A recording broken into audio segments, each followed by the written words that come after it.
Greetings. This is Elder Blacklight. The name of this video is that in order to be effective, we got to move as a collective. First, I'm going to demonstrate to you through this video Tony Brown's Black Journal, gathering all the different organizations, leaders of all different organizations. This is an answer to Sinetta questioning, should we have one leader today? And this is to demonstrate how it didn't work back in 1972. Now, 1972, there was 5 years after the 1967 rebellion in Detroit, and these brothers here didn't want to hear what the Honorable Elijah Muhammad have to say. I'm going to give you some clips of this and come back and comment. Can black people survive culturally and physically in America? Can we ever be a part of the existing white institutions, or should we be developing our own? Can we as a people develop solutions to our dilemma fast enough to counteract the present rate of growth of the oppressive factors built into this society by institutional white racism? As black people, we must deal with the issue. Is it too late?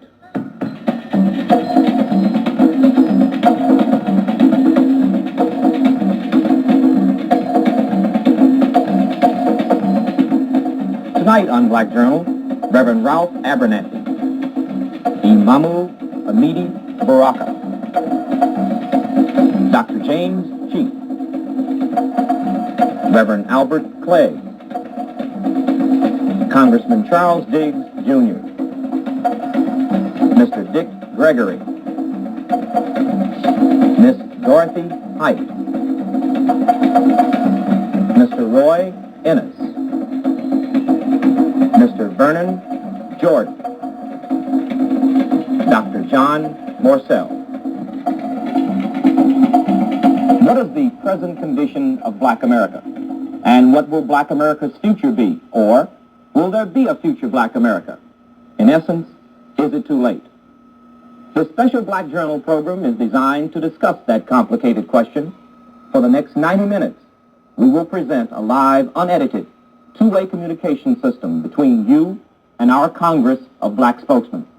We will be using television as an instrument of positive social reform, allowing Black America, for the first time, to question members of her leadership and make herself heard collectively. This program is being aired live only in the Eastern and Central time zones. By calling regional phone-in centers in 8 cities, you can address questions to our assembled panel. Answering these phones are members of the Friends of Black Journal. You can call the regional number nearest you, and in the East, the regional area code and numbers are for the 312-591-6400. For the Cincinnati area, 513-621-7200. For the Detroit area, 313-871-8700. In the South, the area codes and numbers are, please understand that we cannot use all of the questions we receive, but every effort will be made to use as many as possible. We are also thankful to the members of the panel for accepting this invitation, understanding that their allotted time for discussion will be less than they are normally accorded in television appearances. We have asked that their responses be as brief as possible. This is our first attempt in the Black Journal series at using television for a live two-way communication, but we do not intend it to be the last. Indeed, there are many other black spokesmen, but our physical and technical capabilities have limited us. We do want the public to understand that our black leadership does include persons not on this panel. Sister Fannie Lou Hamer, president of the Mississippi Freedom Democratic Party, was scheduled to appear with us and has suddenly and unfortunately been hospitalized. She sends her regrets and her love. In selecting tonight's panel, we attempted to bring together a diversity of positions and philosophies, held together by the common thread of concern for all black people. The St. Louis Argus, a black community paper, describes this event as follows. I quote, "All over America, black men and women of purpose will be sitting down with their children to view this historic program, to ponder on its message, to listen, to learn, to go forward." Each panelist will now make a brief opening statement, after which we will place your questions before them. Reverend Ralph D. Abernathy, President, Southern Christian Leadership Council. The Southern Christian Leadership Conference, known to many throughout our nation as SCLC, is that organization that was founded by Martin Luther King Jr. and used as an instrument to redeem the soul of America. SCLC is now a national organization working across the South and in the major cities of the North for the rights and the needs of black and poor people. Basically, we organize masses of people in nonviolent community action movements and programs. We're working for the total liberation of black people through economic development and control of our black communities. We believe in amassing the collective power of blacks, other minorities, all people, and progressive forces.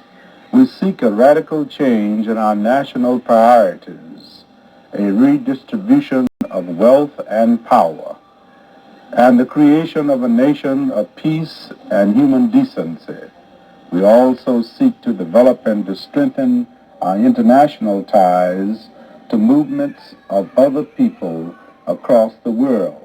SCLC is that organization that will see to it that America feeds its hungry, house its ill-housed, provide adequate medical care for all of its citizens, and live up to its pronouncements and its dreams.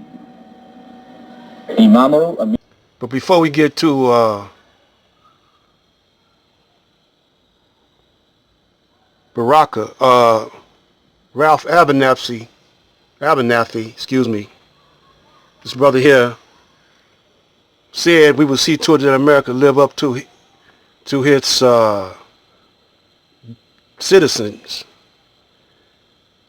Brother,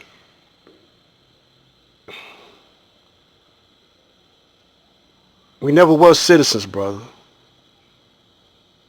I'll explain that during the next video. But I intend to show much of this video as I can. But right now, I want to make a few comments on just what Abernathy spoke of. See, my brothers and sisters,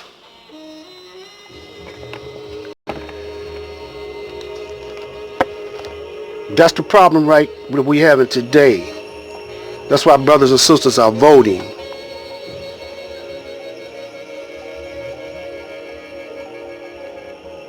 You're waiting on the Caucasian, which is America, to serve as citizens and live up to what they think is a promise that they made.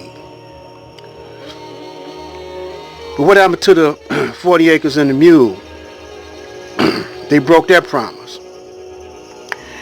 They broke treaties with the Indian. Damn near wiped the Indian out of the face of the earth. They be breaking treaties, man. But yet and still, these brothers sound good, talk good. But what have they done after all this time? That's back in 1972. 72, 82, 92, 2002, 2012, through 2021. Around 60 years, right? We're in worse shape now. We're in worse shape now than we was back then. We disunited. Neighbors don't even speak to one another no more. At least back then we were speaking to your next door neighbor. Your next door neighbor knew who lived and hung around each other.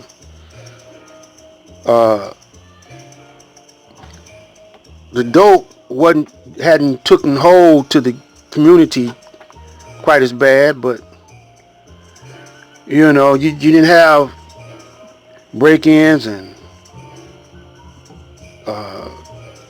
drug dealers and whatever. Your next door neighbor could chastise your child.